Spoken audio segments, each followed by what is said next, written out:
welcome to a rather chilly and frosty morning, as you can see. We're going to be talking about my field test and review of the Quest Q30. This is a machine that was pitched at the entry level of the market, and we'll talk a bit more about that later on. In terms of features, it's got what you'd expect on an entry to mid-level machine, so you've got several options of detecting modes. So you've got park, field and gold. You've also got beach, so you've got sand and salt, so therefore if you're in the water with it. In the water, this thing's waterproof down to 5 meters, and you also have the extra of selecting the vibrate mode. So if you don't perhaps have the waterproof headphones, what you can do is select the vibrate mode, and then you can get the vibrate to let you know when you're over the target. In terms of the actual machine itself, you can see it's a 2-piece shaft, solid and square. I'm a big fan of them being square because it really knocks out any of that wobble that you might get with other machines. Cam locks, sturdy. I've been using this now for quite some time and I haven't had any problems with the cam locks. It's stayed together, it's stayed as you'd expect. Really nice little feature is this part here. We can drop the cam lock down here and we can actually slide the controller back and forward without any effort at all to make sure that it fits perfectly in your arms in the correct position in the arm cup. Really nice little feature. I don't know why other people aren't doing that. On the arm cup itself, again, it's nice and rugged but still flexible. It doesn't look like there's any chance of it perhaps breaking in the future. And you've got on here 2 mounting brackets of which you can put the sheath for your pinpointer as well, depending whether you're left or right-handed. Other features that you got on here then, so you can ground balance, you can have it ground tracking, you can go in and you can notch out any of those tones, signals that you might be getting. For example, if you're working in an area that's got a lot of foil and the foil's starting to become a pain, you can notch it out and get it to ignore that.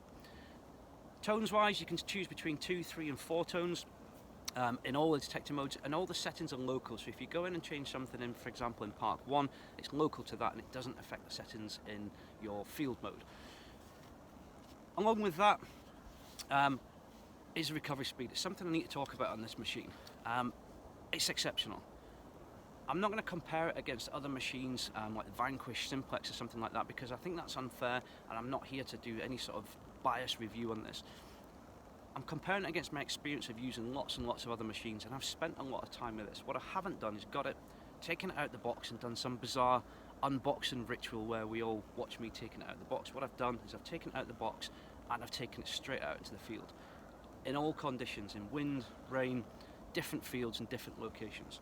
I started off in one of my favourite fields, which is a very, very busy field. It's not this one that we're in today, and it's had some fantastic finds, that field, but it's also plagued with lots of Victorian rubbish and waste. This thing's ability to separate iron tones and scrappy tones and pick up on the good targets has been exceptional. The field and mention we've done many times. We've had group digs on there. This thing was pulling out things that had been missed by many other machines. Straight off the bat, I was incredibly impressed with how good that was.